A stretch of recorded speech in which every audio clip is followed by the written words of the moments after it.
Baiklah, pada ibadah saat ini kita akan segera mulaikan. Untuk itu mari kita bernyanyi bersama-sama betapa baiknya Engkau Tuhan.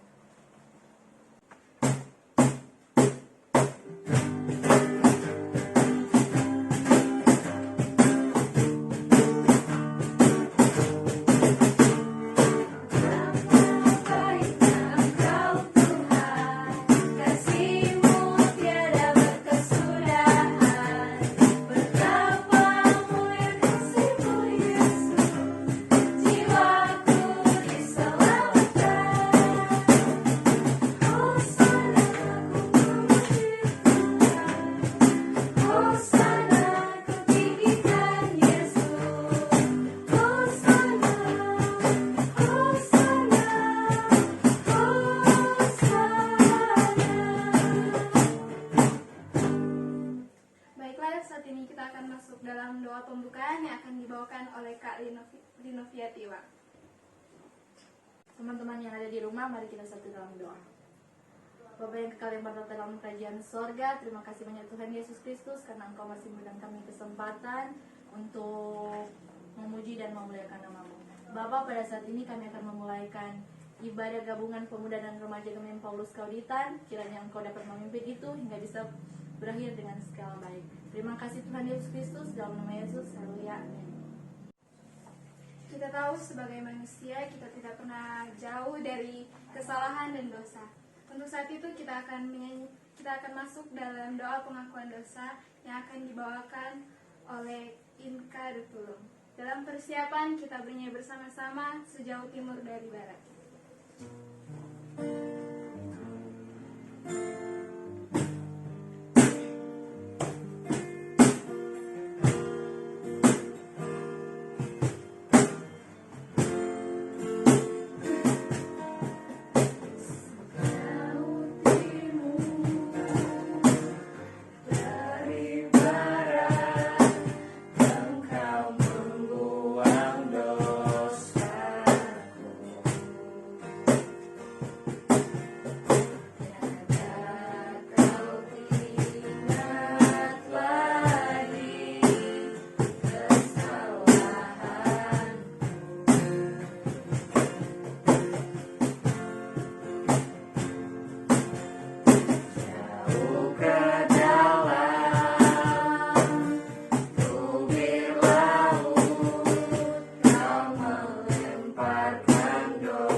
Mari kita dalam satu permintaan doa, kita berdoa. Selamat malam ya Bapa, selamat malam ya Yesus, selamat malam ya Roh Kudus. Kembali lagi kami anak-anakmu datang kembali lagi ke hadapan-Mu. Terima kasih banyak ya Bapa atas berkat perlindungan-Mu sehingga kami bisa sampai pada saat ini dengan tubuh yang sehat dan diberkati. Ya Bapa, pada saat ini kami akan mengaku segala pelanggaran dan dosa kami ya Bapa. Kiranya Engkau mengampuni itu baik sengaja atau tidak sengaja yang kami perbuat terhadap orang tua kami, teman-teman kami, terlebih kepadamu ya Bapa. Ya Bapa, kami tahu Engkau Maha Pengampun ya Yesus. Kiranya Engkau mengampuni segala dosa kami, kiranya Engkau memberikan kami pribadi yang lebih baik lagi ya Bapa. Ya Yesus, hanya ini doa dan permohonan kepadamu Yesus, kami berdoa dan mengucap syukur. Haleluya, amin. Baiklah, pada saat ini kita akan membaca dan mendengarkan firman Tuhan yang akan dipimpin oleh Kak Resa Kalangi. Dalam persiapan kita bernyanyi bersama-sama, Kusiapkan Hatiku Tuhan.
Teman-teman, di saat ini kita akan membaca serta merenungkan firman Tuhan. Namun sebelum itu, mari kita satu dalam doa, kita berdoa.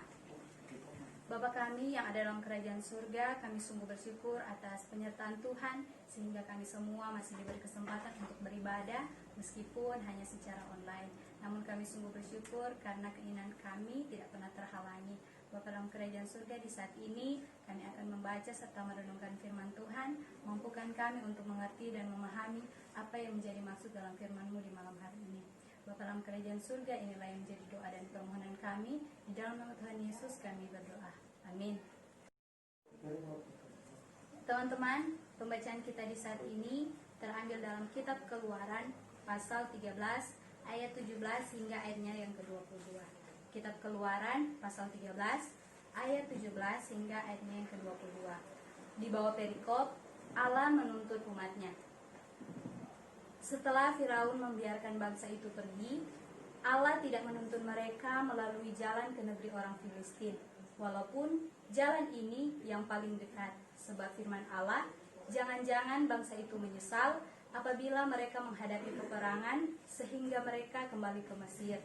Tetapi Allah menuntun bangsa itu berputar melalui jalan di padang gurun menuju laut Teberau. Dengan siap sedia berperang, berjalanlah orang Israel dari tanah Mesir. Musa membawa tulang-tulang Yusuf, sebab tadinya Yusuf telah menyuruh anak-anak Israel bersumpah dengan sungguh-sungguh, Allah tentu akan mengindahkan kamu, maka kamu harus membawa tulang-tulangku dari sini. Demikianlah mereka berangkat dari Sukot dan berkemah di Etam di tepi padang gurun.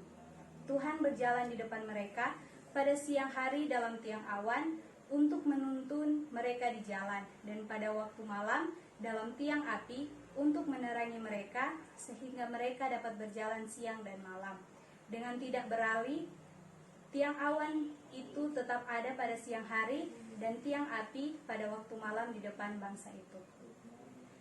Ya, teman-teman, shalom. Damai di hati. Damai di hati. Shalom. Pertama-tama puji syukur kita panjatkan kepada Tuhan karena Tuhan begitu baik dalam kehidupan kita.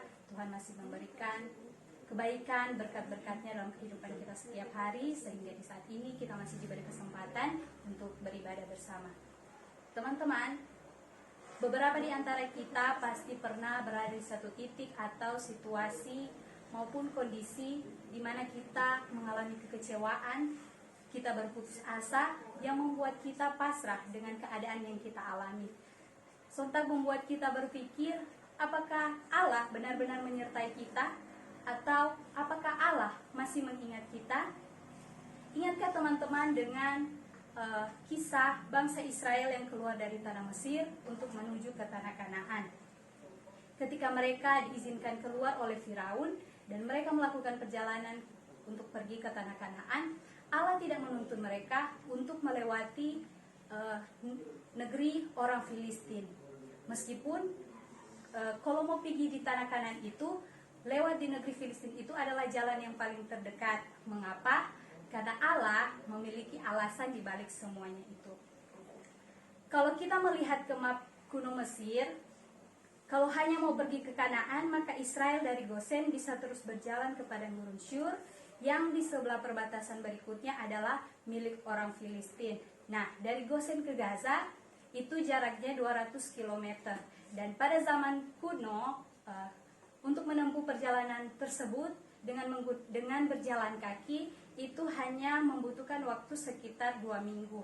Tetapi Tuhan menuntut mereka pergi ke tanah Kanaan dalam waktu 40 tahun. Ya, teman-teman ingat, 2 minggu dibandingkan dengan 40 tahun. Allah tidak menuntun mereka melalui jalan ke negeri orang Filistin karena Allah sangat tahu bahwa bangsa Israel begitu lemah secara fisik maupun mental. Nah, mereka tidak memiliki kesiapan untuk maju berperang. Bangsa Filistin ini adalah bangsa yang sangat kuat dan suka untuk berperang. Maka dari itu Allah tidak membuat mereka lewat di situ karena Allah tahu mereka tidak akan siap menghadapi kenyataan yang seperti itu. Walaupun bangsa ini keluar dari Mesir dengan membawa segala kekayaan, pakaian yang indah-indah, emas, perak yang menyinari tubuh mereka, namun mereka tidak siap menuju berperang dalam waktu yang sesingkat itu. Senjata yang mereka bawa belum siap untuk memukul lawan. Itulah sebabnya jikalau mereka menghadapi Filistin, mereka akan berputus asa dan pada akhirnya mereka akan kembali kepada Firaun dan meminta perlindungan kepadanya. Sebenarnya Tuhan bisa membuat bangsa Israel mampu untuk mengalahkan mereka, mengalahkan orang Filistin. Namun cara Tuhan dialah cara Tuhan. Karena ada tertulis, jalan Tuhan bukanlah jalan manusia, rancangan Tuhan bukanlah rancangan manusia. Kalau melihat latar belakang sejarah, pasti pada waktu bangsa Israel meninggalkan Mesir yang telah mereka tinggali lebih dari 400 tahun, walaupun telah lepas dari perbudakan, pasti di hati mereka timbul rasa cemas, perasaan tak menentu, keraguan yang dicampuri oleh rasa takut. Mereka tidak tahu apa yang akan mereka hadapi, apa yang akan terjadi mereka tidak tahu. Apa yang akan mereka alami ketika mereka harus melewati padang gurun yang begitu tandus dan ganas, yang taruhannya adalah nyawa mereka sendiri. Di Mesir, walaupun mereka menjadi budak, namun kehidupan mereka penuh dengan kepastian. Ketika mereka bangun di pagi hari, mereka hanya perlu bekerja sampai larut malam. Namun, begitu banyak makanan yang disediakan oleh Firaun, berlimpah makanan, ada minuman, roti, daging yang akan mereka konsumsi agar supaya bangsa Israel ini tetap kuat untuk menjadi budak. Nah, tetapi bangsa Israel ini tidak berpikir untuk kembali ke Mesir. Mengapa? Karena Tuhan memberikan janji penyertaan di dalam 2 hal. Yang pertama adalah melalui tulang-tulang Yusuf. Pasti kalau orang baca, orang berpikir, apa nih maksud ada tulang-tulang Yusuf? Kenapa mesti mau bawa dan tu Yusuf ke tulang-tulang ke sana? Kenapa Yusuf menyuruh anak-anak Israel untuk membawa tulang-tulangnya? karena mereka mempercayai janji Allah yang pasti akan ditepati, yaitu Allah berjanji untuk memberikan tanah Kanaan kepada keturunan Abraham. Dalam kehidupan Yusuf sendiri, Yusuf adalah pribadi yang sangat-sangat mencintai Tuhannya. Sejak dia ditipu dan dia dibuang ke Mesir menjadi budak, akan tetapi pada akhirnya dia menjadi penguasa di Mesir. Bukankah secara manusiawi Yusuf akan mengatakan bahwa Mesir adalah surga baginya? Apa yang ia inginkan ia dapatkan, kekayaan, kehormatan, kebebasan, semua yang diinginkan dunia telah ia dapatkan. Tetapi Yusuf adalah Yusuf, man of God. Apapun yang ia dapatkan, kekayaan, kemasyhuran, tidak membuat imannya goyah. Jadi janji penyertaan Tuhan untuk membawa mereka ke tanah yang berlimpah susu dan madu diteguhkan melalui peti mati yang berisi tulang-tulang Yusuf. Pada saat umat Israel berputus asa, Musa akan mengingatkan mereka, lihatlah peti yang berisi tulang-tulang Yusuf.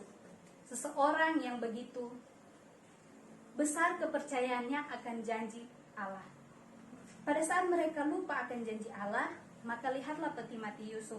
Yang pasti Tuhan akan menepati janjinya seperti apa yang telah ia lakukan kepada Yusuf. Nah, yang kedua, janji penyertaan Tuhan melalui tiang awan dan tiang api.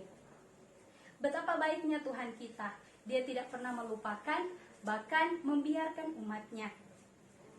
Dia mengetahui segala pergumulan, segala apa yang kita rasakan dalam hati kita, mengetahui ketakutan, kesulitan umatnya, sehingga Tuhan berjalan di depan mereka pada siang hari dalam tiang awan untuk menuntun perjalanan mereka, dan pada waktu malam dalam tiang api untuk menerangi mereka, sehingga mereka dapat berjalan pada siang dan malam hari. Nah, teman-teman, ada beberapa poin yang dapat kita tarik dalam pembacaan kita di saat ini. Mungkin dalam kehidupan kita pernah atau bahkan kita sering berada di satu titik yang membuat kita kecewa, kita marah, kita bingung harus berbuat apa. Kita kehilangan harapan, sampai-sampai kita sering berpikir bahwa Tuhan benar-benar sudah tidak mengingat kita. Mungkin kita mengalami kegagalan dalam dunia pendidikan, pekerjaan, dan lain sebagainya. Ingatlah bahwa sebagaimana Ia menyertai bangsa Israel keluar dari tanah Mesir dan menuju perjalanan ke tanah Kanaan, begitupun Dia pasti akan menyertai kita dalam kehidupan kita. Apapun pergumulan yang kita alami, Dia pasti akan memampukan kita. Jika kita merasakan putus asa, kita bisa mengingat kembali bahwa kita telah melewati begitu banyak masalah hidup, tetapi sampai saat ini kita masih dimampukan Tuhan untuk berdiri melakukan segala aktivitas kita sampai saat ini. Bukankah itu salah satu bukti bahwa Tuhan benar-benar dan terus menyertai kehidupan kita? Dan teman-teman, di saat ini pun dunia, negara kita, bahkan sudah sampai di daerah kita mengalami pergumulan yang sangat besar, pergumulan yang sama, yaitu dengan adanya pandemi COVID-19 ini. Hidup dalam ketakutan, di mana di setiap hari kita hidup dalam ketakutan, kecemasan, kita takut untuk keluar, beraktivitas seperti biasanya. Karena memang semua manusia ingin hidup sehat, yang ada yang mau suka sakit. Jika kita melihat di berita atau bahkan di media sosial, setiap hari begitu banyak pasien positif bertambah. Namun ada juga yang sembuh, puji Tuhan, tetapi jika kita melihat banyak juga pasien positif yang terus bertambah di setiap harinya. Sampai kita berpikir, entah kapan ini akan berakhir, entah kapan ini semua akan kembali normal. Teman-teman, meskipun demikian, kita harus terus percaya bahwa Tuhan tidak akan pernah meninggalkan kita menghadapi apa yang ada di depan kita.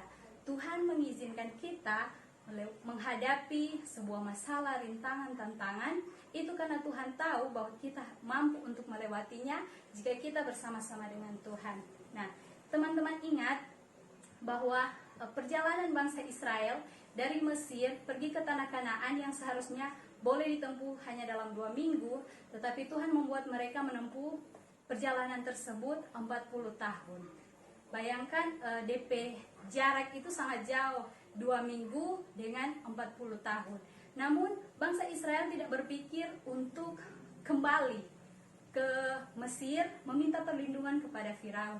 Nah teman-teman, coba kita pikir, kalau mau berjalan sebegitu jauh, apakah orang suka? Sedangkan contoh misalnya, orang mau pi evang di gereja, orang pe rumah di Kauditan 2, pasti salah satu orang pe alasannya mau pi evang karena ada orang antar jauh, lelah mau berjalan, hal-hal demikian. Tetapi syukurlah, puji Tuhan, di pemuda eklesia, orang pe pena setiap hari evang, dia selalu bersuara di grup, siapa yang mau jemput bersuara. Nah, jadi kalau mau bilang alasan yang begitu soalnya nak masuk akal, karena orang PPNA sendiri menawarkan diri untuk berjemput. Nah teman-teman, biarlah apapun yang menjadi tantangan-rintangan dalam kehidupan kita, kita tetap terus berpegang kepada perintah, janji dan perintah Tuhan. Dia pasti akan menggenapi segala janji-janjinya. Jika dengan tiang awan dan tiang api Tuhan menuntun bangsa Israel untuk pergi ke tanah Kanaan, maka firman Tuhanlah yang akan menjadi penuntun kita dalam menghadapi perjalanan kehidupan kita setiap hari. Nah, demikianlah firman Tuhan. Semoga Tuhan pasti akan memampukan kita untuk melakukan hal yang baik yang berkenan di hadapannya. Amin. Baiklah, pada saat ini kita akan masuk dalam doa syafaat yang akan dibawakan oleh Kak Angela Wagyu. Dalam persiapan kita bernyanyi bersama-sama, mampirlah dengan doa.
Teman-teman sekalian, mari kita masuk dalam doa umum. Kita berdoa.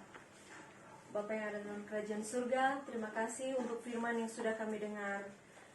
Tuhan, kami sadar bahwa dalam kehidupan kami sehari-hari, seringkali kami berjalan dalam keraguan, ketakutan, dan sering mempertanyakan apakah Tuhan masih menyertai kami, apakah Tuhan bersama-sama dengan kehidupan kami. Tetapi di malam ini, lewat firman-Mu kami ditegur dan diingatkan bahwa sebagaimana Tuhan yang sudah menjaga dan menuntun bangsa Israel, Tuhan yang tidak pernah meninggalkan umat Israel, pun kami percaya bahwa Tuhan yang sama tidak meninggalkan kehidupan kami. Tuhan, Engkau tahu persis apa yang sedang bumi ini hadapi. Negara tercinta, bahkan sampai di daerah kami, desa kami. Tuhan, biar kiranya firman yang sudah kami dengar itu dapat meneguhkan iman kami, pengharapan kami kepadamu, bahwa Engkau tidak akan pernah meninggalkan kami.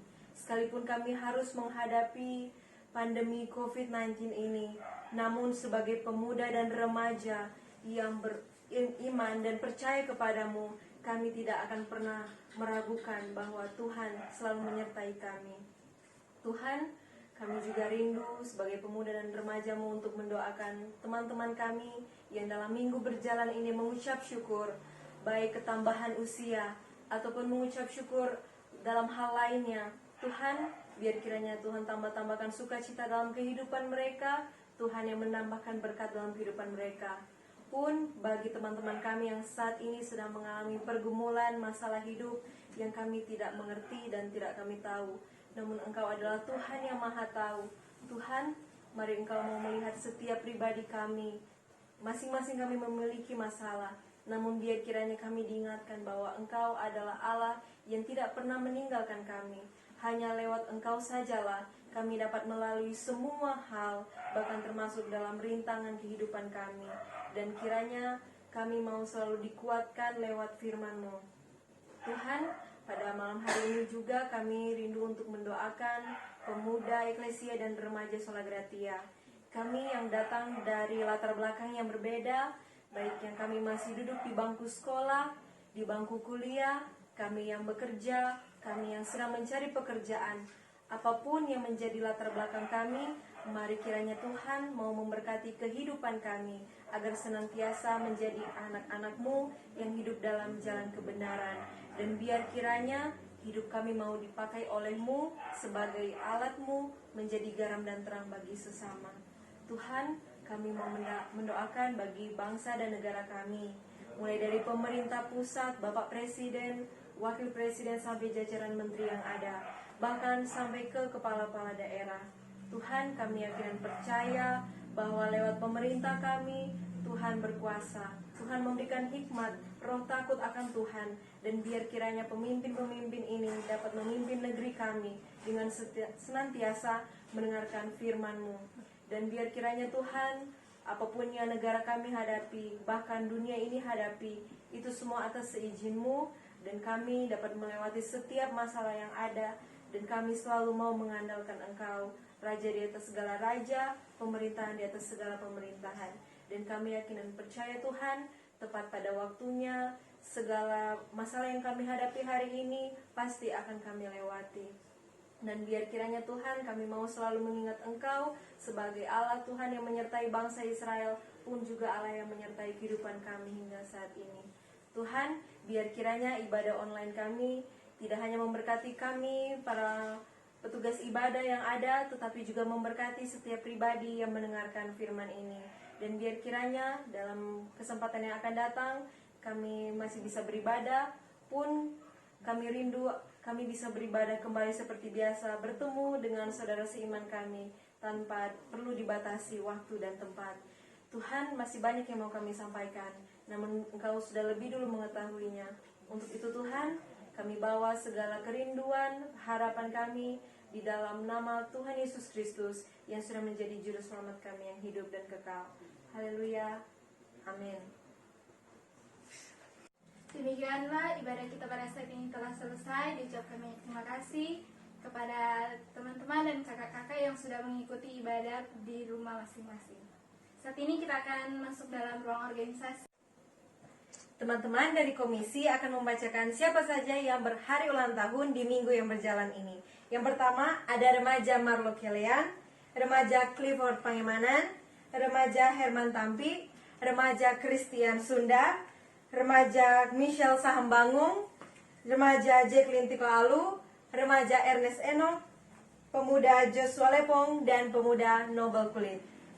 Pemuda dan remaja Sola Gratia mengucapkan selamat ulang tahun dan selamat menikmati berkat Tuhan di usia yang baru. Tuhan Yesus memberkati. Dan akhir kata, sampai jumpa di ibadah online selanjutnya. Tuhan Yesus memberkati. Shalom.